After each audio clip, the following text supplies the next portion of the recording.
Merci, Monsieur le Président. Alors, de la Maison de l'Empereur au faste des expositions universelles, le lien est tout trouvé naturellement. J'espère qu'il sera encore plus naturel après mon propos. En 1901, Henri-Georges Berger, qui est un étudiant en droit, qui est le fils de Georges Berger, le président de l'Union centrale des arts décoratifs, aussi député de la Seine, écrit l'exposition de 1867 fut pour la France un éclatant succès.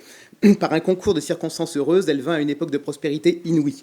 Elle dut sa réussite à sa belle organisation, aussi à cette coïncidence de sa date avec l'apogée des efforts faits et des succès obtenus par les industries du monde entier devenues riches et florissantes.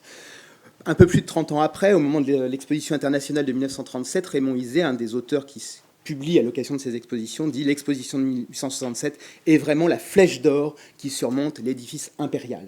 Donc il ne pouvait pas être autrement, dans un colloque sur Napoléon III et l'économie, de parler des expositions universelles. C'est dont je vais m'occuper maintenant, avec trois éléments à évoquer. D'une part, ces deux expositions qui, en fait, sont la récupération par le Second Empire d'une politique économique qui existait depuis la Révolution française, mais que l'Empire fait évoluer et transforme progressivement pour son besoin, qu'il transforme en des vitrines de ce Second Empire. Alors on parlera économie, mais pas seulement économie, mais aussi société et aussi diplomatie, mais des événements fastueux qui vont quand même connaître un bilan relativement contrasté.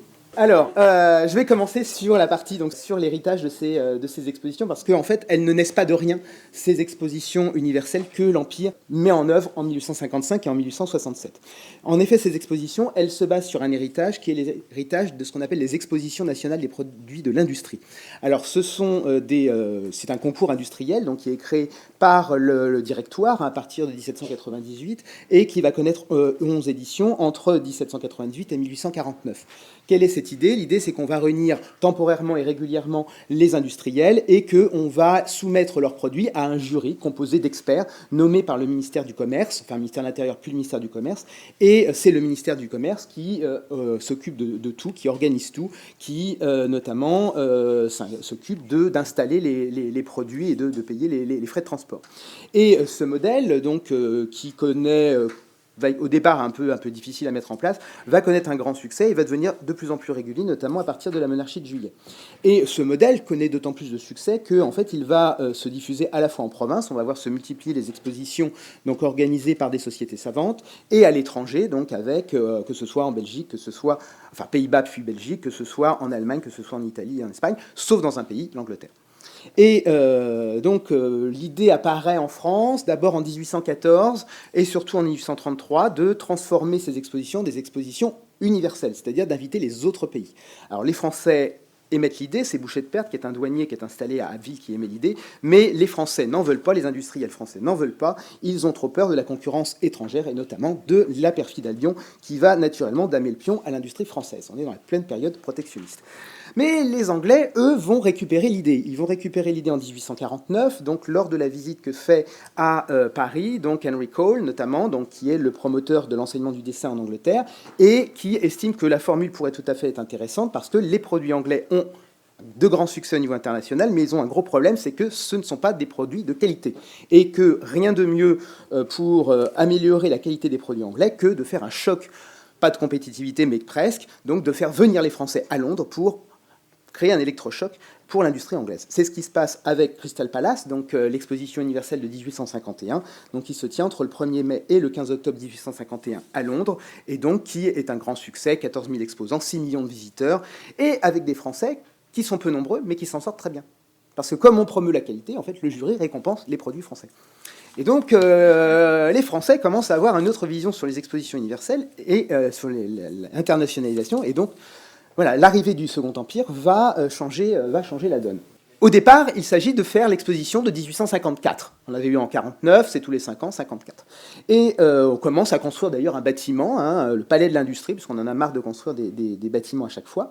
Et donc en 1852, et finalement l'empereur décide en 1853, le 8 mars, donc quelques semaines après son mariage avec l'impératrice Eugénie, donc de transformer l'exposition nationale des produits de l'industrie de 54 en exposition universelle des produits de l'agriculture et de l'industrie pour 1855. Donc on prend quand même un an de délai parce qu'on ne sait jamais, ça pose quand même des problèmes. Et surtout, il va, quelques mois après, instituer une deuxième exposition universelle au même moment, une exposition universelle des beaux-arts. Je vais y revenir tout à fait.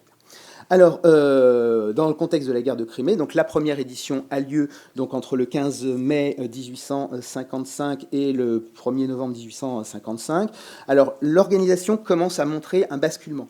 C'est-à-dire que ce n'est plus le ministère du Commerce qui l'organise, c'est des commissions qui sont nommées avec les grandes personnalités du régime, mais l'influence est encore très forte. Alors, c'est assez chaotique parce que naturellement le bâtiment qu'on avait prévu n'est plus adapté, donc il faut en construire un, puis deux, puis trois en plus, qui sont naturellement tous en retard. L'inauguration a dû être retardée, on doit changer l'équipe dirigeante, et on change pour la première fois, on fait appel à une exposition payante, alors qu'avant elles étaient gratuites. En tout cas, le succès est quand même là. 36 pays viennent, groupe de pays, 24 000 exposants, 10 hectares, 5 millions de visiteurs, on fait un peu moins qu'à Londres, avec simplement un budget qui est en lourd déficit. On recommence 12 ans plus tard, 1867. Alors là, le contexte a complètement changé, puisque nous sommes dans le contexte de la signature du traité de commerce, et donc une nouvelle exposition a eu lieu à Londres en 1862, et les industriels français réclament une nouvelle exposition universelle, et donc elle est décidée en 1863 pour 1867. Et là, on accentue encore l'organisation particulière, parce que c'est non seulement une commission qui en met en place, mais en plus, on décide de mettre en place un système de financement public-privé. Donc avec à la fois des subventions qui sont données par l'État et la ville de Paris, et de l'autre côté, donc les rentrées d'argent que l'on anticipe. Et donc surtout, on va changer l'organisation. Cette fois-ci, ce ne sont plus les comités départementaux qui sélectionnent les produits, mais ça va être directement la commission impériale, donc via des comités d'admission. Donc on remonte au niveau national, parce que voilà, c'est international, donc il faut donner une bonne image de la France, et on ne peut pas mettre n'importe quel exposant à Paris. Donc on perfectionne l'organisation. Cette fois-ci, c'est le Champ de Mars qui est adopté. On construit un bâtiment provisoire qui va être particulièrement détesté parce qu'on le traitera de chaudron, de colisée ou de gazomètre. Et donc on va ouvrir l'exposition à d'autres sujets, notamment à l'histoire du travail. Donc on va faire une gigantesque exposition d'archéologie et d'objets anciens. Et on va commencer à réfléchir à intégrer des questions, notamment des questions qui sont des questions anthropologiques. Alors, ces expositions universelles, c'est ma deuxième partie, sont conçues comme des vitrines.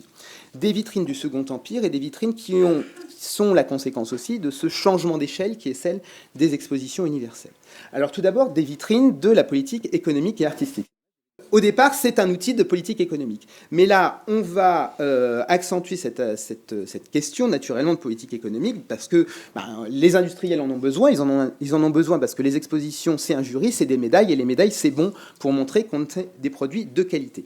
C'est aussi le contexte de la lutte avec l'Angleterre. On est toujours dans cette lutte franco-anglaise qui va marquer tout le Second Empire, même si la Prusse, à partir de 1866, commence à être regardée d'un autre ère, et on veut démontrer la politique économique du Second Empire. Alors, ce qui est important, c'est l'inflexion vers les beaux-arts. Ça, c'est extrêmement important. C'est une volonté de l'empereur dès 1855.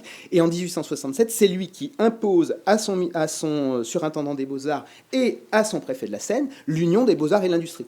Ni Newkirk ni Haussmann n'en voulaient. Ils voulaient que ce soit séparé. Non, c'est lui qui impose, via Jean-Baptiste Dumas, via Armand Béhic, via le maréchal Vaillant, qui impose l'union des beaux-arts et l'industrie. L'idée, c'est que les beaux-arts irriguent la création industrielle et que le lien est naturel, plus ceux qui achètent des produits industriels vont aussi acheter des tableaux, donc c'est bon pour le commerce.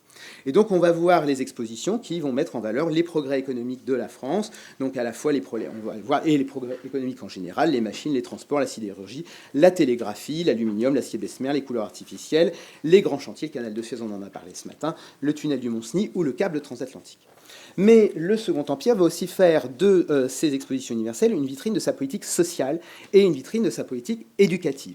Alors, timidement en 1855, via la galerie d'économie domestique qui a intégré, mais surtout à partir de 1867, et c'est notamment un axe majeur qui est développé par son commissaire général, Frédéric Leplay, on en a parlé hier, il revient aujourd'hui. Frédéric Leplay, c'est l'homme clé de 1867, ingénieur des mines, et c'est un grand organisateur, et il s'associe à un certain nombre d'ingénieurs, c'est vraiment l'exposition des ingénieurs 1867. Alors, comment on met en valeur la politique sociale? D'une part, en créant un groupe spécial de produits pour mettre en valeur les produits pédagogiques, les produits à bon marché, et aussi les habitations ouvrières et les petits métiers. Parce que ce qui est bien, c'est quand l'ouvrier est maître de son métier et maître de sa mise en œuvre. On crée aussi un jury spécial pour récompenser les industriels qui établissent des rapports vertueux sur leur territoire avec leur population ouvrière. C'est ce qu'on appelle le jury spécial du nouvel ordre des récompenses. Et enfin, on accueille donc des délégations ouvrières donc, qui sont recrutées, soit envoyées par les industriels, soit à Paris, qui sont élus par les membres des corporations ouvrières, donc pour visiter l'exposition gratuitement et avec en contrepartie la rédaction d'un rapport qui est confié ensuite à la commission impériale. Autre aspect, c'est la politique éducative, et là on voit apparaître la personnalité de Victor Duruy, bien connu par les travaux de Jean-Charles Gélaud. Donc Victor Duruy, qui est très actif en 1867, il veut promouvoir ses activités, donc il fait le projet des rapports sur les progrès des sciences et des lettres en France, une exposition pédagogique est installée au Champ de Mars, une autre rue de Grenelle, et sur le modèle des visites ouvriers, il fait visiter les instituteurs. Vitrine économique, vitrine sociale éducative, et surtout vitrine diplomatique. Vitrine diplomatique, les expositions universelles deviennent un enjeu diplomatique, donc avec, notamment dans le cadre de la rivalité franco-anglaise, et des contextes politiques et diplomatiques qui sont compliqués. 55, la guerre de Crimée, 67, avec Sadova et avec l'expédition du Mexique. Deux enjeux, la participation des pays. 1855, la Russie s'abstient. Ce n'est pas très étonnant. 1867, la Russie est là, mais on essaye de faire en sorte que l'ensemble des pays de l'Empire dit informel soient présents, et on voit apparaître notamment le Japon, mais qui n'est pas le seul, le Siam l'est également. On voit, deuxième enjeu, c'est faire venir les souverains. Avec la navigation, avec les chemins de fer, c'est plus facile de faire venir les souverains. Et on va voir défiler à Paris les souverains. 1855, c'est la grande visite de la reine Victoria et du prince Albert, donc qui a été largement médiatisée à l'époque, comme on le dirait aujourd'hui. Et en 67, il pleut des rois, puisqu'on voit se succéder à Paris Léopold de Belgique, Alexandre de Russie, Guillaume de Prusse, Abdulaziz de Turquie, première fois qu'un sultan sort de l'Empire ottoman depuis Soliman le Magnifique, Ismaël d'Égypte, le frère du Taïkoun du Japon, et last but not least, François-Joseph, qui arrive le 26 octobre 1867. Enfin, l'exposition vitrine des transformations urbaines, on en a parlé largement hier et encore ce matin. Donc avec une capitale en pleine transformation qui se met en scène à l'occasion des expositions universelles, que ce soit les travaux qui sont accomplis par Haussmann en exécution du plan impérial, mais aussi les équipements qui sont mis en place à l'occasion, les grands hôtels ou les théâtres, et les expositions universelles sont des accélérateurs de chantier parce qu'il faut montrer la ville avec ses plus beaux atours, donc que ce soit la croisière Rivoli-Strasbourg en 55 ou les travaux du Louvre, ou en 67, l'achèvement du chemin de fer de ceinture, l'avènement de ces bateaux qui vont faire venir les visiteurs sur le Champ de Mars que l'on fait construire dans le quartier de la Mouche de Lyon, d'où leur nom de bateau-mouche, le parc des Buttes-Chaumont, la façade de l'Opéra, l'église de la Trinité, le musée de Saint-Germain, le musée des Archives, et la vitrine que souhaite Haussmann de la venue à Paris des eaux de la Dhuisse, donc sur toute sa politique d'approvisionnement en eau. Et les visiteurs peuvent s'abreuver sur le territoire du Champ de Mars avec l'eau de la Dhuisse si fraîche et si pure, qui va permettre aux Parisiens d'avoir une boisson hygiénique. Alors, de très belles vitrines, et des vitrines néanmoins dont le bilan est quand même un peu contrasté quand on y regarde de près. Alors, en apparence, c'est un succès triomphal. 1855, 5 millions d'entrées payantes. 1867, là, on ne sait pas trop. Moi, j'estime à peu près à 9 millions d'entrées de visiteurs, parce qu'on calcule les entrées. Donc, il y a eu près de 10 millions d'entrées payantes, 90 000 abonnements, 5 500 cartes de semaine. Donc, à peu près 8-9 millions de visiteurs. Les Français sont particulièrement récompensés. On n'a pas les chiffres pour 55. En 67, 10 000 récompensés sur 20 000. Donc la France obtient la moitié des récompenses. Avec des domaines qui sont des domaines d'excellence. Les beaux-arts, c'est pas un hasard. C'est pour ça aussi qu'on les a mis. Tout ce qui a trait aux beaux-arts appliqués à l'industrie, la France, c'est le pays du goût, c'est le pays du luxe, on vient d'en parler. Donc c'est Fourdinois, c'est Baccarat, c'est Sèvres, c'est les Gobelins, c'est Christophe, c'est la soirée lyonnaise, c'est le luxe français qui est déjà bien présent. Ce sont ensuite les travaux publics. Le chantier de Suez en est une bonne représentation, mais le ministère de l'Agriculture, du Commerce et des Travaux publics utilise comme vitrine ces expositions universelles. Enfin, c'est un succès parce que c'est une atmosphère de fête dans Paris. Les inaugurations, les cérémonies des récompenses, les visites des souverains, les grandes saisons théâtrales, pensez Verdi, 55 avec les Vêpres siciliennes et 67 avec Don Carlos. Mais aussi une atmosphère qui est une atmosphère de foire. parce que avec 67, en fait, on passe à autre chose. Il faut rentabiliser les expositions, et pour rentabiliser les expositions, on fait venir plein de choses. On met en place des pavillons, on met en place des spectacles, on met des restaurants, on fait des attractions, l'ascenseur qui va vous mener sur le toit du palais, le plongeur qu'on va voir dans la tour de verre, et on va le voir. Et donc ces succès, en fait, ce sont des succès peut-être en trompe-l'œil, avec une économie que l'on voit à travers les expositions, qui est un miroir extrêmement déformant, hein, mais une économie qui est tournée vers le luxe et le demi-luxe, clairement, pas vers le bon marché, mais le traité de 60 n'est-il pas un souhait de spécialisation de la France aussi en partie sur ces aspects-là. Et en 1855, il a fallu recourir à l'industrie anglaise pour achever le palais. On était incapable de construire la verrière, donc il a fallu recourir à l'industrie anglaise. Et en 67, artistiquement, les grands sont morts, Ingres, Delacroix, Vernet, tout ce monde-là est mort, et donc on est avec des artistes qui certes ont du succès à l'international, mais ne sont plus les grands artistes qui feront l'histoire de l'art, comme Manet ou Courbet qui exposent à l'extérieur de l'exposition, c'est pas un hasard. Et on voit que les virages économiques ne sont pas nécessairement pris, que ce soit l'acier, que ce soit les couleurs artificielles. On sent que la France, par rapport à ce qu'il fera, ou l'électricité, par rapport à ce qu'il fera la deuxième révolution industrielle, est déjà un peu en retard. Au niveau social et pédagogique, certes les ouvriers sont présents, certes, on récompense des patrons méritants, mais les ouvriers sont extrêmement critiques par rapport à la politique impériale et par rapport au patronage qui est promu par Frédéric Leplay. Et donc, on voit émerger avec la commission ouvrière de 1867 les débats qui vont être ceux qui conduiront à la Commune. Enfin, d'un point de vue diplomatique, les succès pareils sont en demi-teinte. Les souverains sont quelques souverains présents en 55, mais très peu. Et en 67, l'exposition vit avec l'épée de Damoclès de la guerre contre la Prusse, crise du Luxembourg, mais on voit les caricatures toute l'année 67 qui tournent autour de cette question de la guerre. Les résultats diplomatiques sont relativement faibles. L'empereur n'arrive pas à avoir, malgré ses visites, donc des traités qui sont signés et des renforcements de ses réseaux diplomatiques. La reine Victoria ne vient pas, elle est en deuil, mais son absence est particulièrement remarquée. Victor Emmanuel aussi ne vient pas, mais le jour de la clôture de l'exposition, le 3 novembre, est le jour de Mentana, donc les raisons sont aussi là. Et surtout, le 1er juillet 1867, circule dans Paris la nouvelle de l'exécution de l'empereur Maximilien, connue la veille, mais qui se diffuse le lendemain et qui est reconnue officiellement 4 jours plus tard. Alors en conclusion, je pense que je reviendrai le temps, les expositions universelles de 1855 et 1867 sont des moments extrêmement importants naturellement du Second Empire. Et quand on lit les mémoires des contemporains, clairement, c'est le dernier événement avant la chute.